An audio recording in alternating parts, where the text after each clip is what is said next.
Hey, to turn on snoring detection on your Samsung Galaxy Watch FE, first of all, you will have to open this Samsung Health application. Now you will have to go into the home, and right now you will have to go into the sleep. Then you will have to scroll all the way down and select snoring.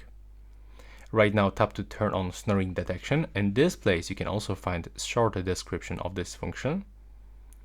And now all you have to do is just to click on the switcher, accept all of these permissions. As you can see, we got information that snoring detection increase phone battery consumption. There we go.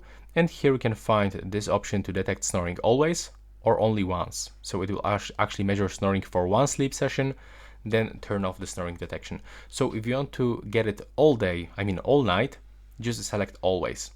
And also we can get the audio records, so you will be able to listen to your snoring audio. And yeah, this is it for this video right now. Please subscribe to my channel.